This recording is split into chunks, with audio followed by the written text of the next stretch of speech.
Bienvenue à tous sur asuspad.fr pour une petite vidéo rapide sur Android 3.1 Honeycomb sur la Transformer. Comme vous le savez certainement, la version 3.1 est prévue pour très bientôt, la semaine prochaine en théorie.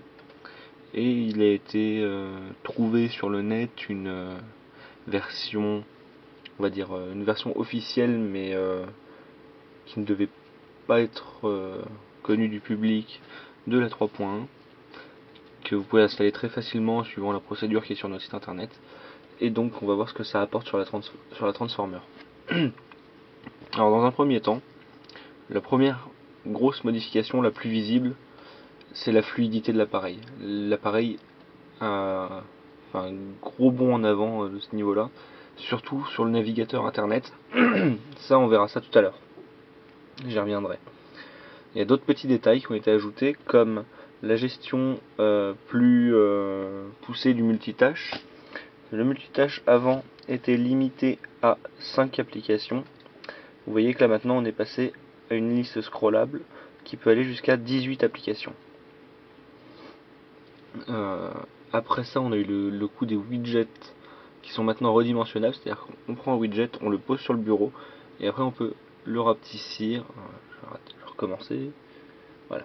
On a les petites poignées qu'on voit là, en haut, en bas, à droite, à gauche. On peut le rétrécir, le faire. Bon, un peu de mal. Voilà. Bon. C'est pas pratique en étant derrière l'appareil photo. Hop. Je laisse tomber.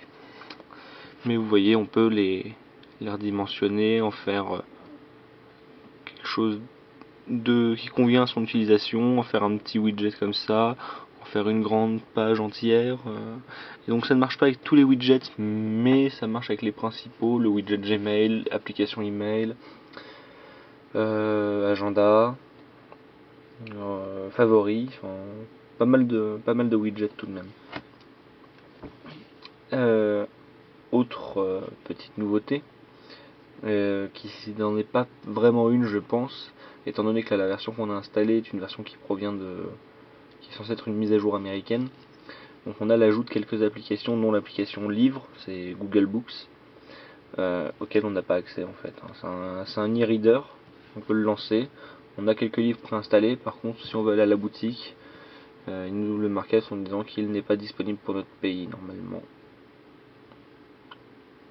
Voilà, unavailable in your country. Bon. Donc ça, on s'en occupe pas. On a une autre application qui a été installée qui est ici, qui s'appelle Zinio Reader, qui est, je ne l'ai pas essayé, mais qui est une application un peu comme le My Library de Asus, qui est pour lire les journaux. On a enfin aussi Movie Studio, qui est le logiciel d'édition vidéo de Android 3.1.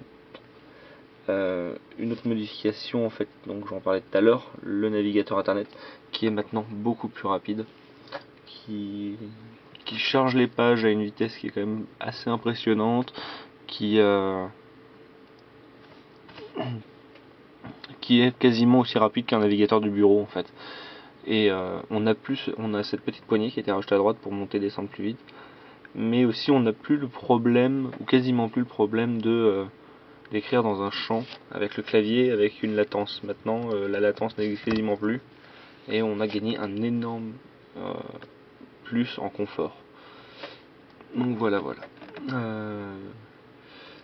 Oui, la dernière modification au Honeycomb que j'oublie souvent, c'est l'ajout en natif de la gestion de l'USB host, qui était déjà géré par la Transformer avant. Mais en fait, cet ajout va nous apporter à nous, par rapport à ce qu'on avait avant, la gestion des pads, des contrôle pads, donc des manettes de jeu. On pourra brancher une manette de jeu en USB.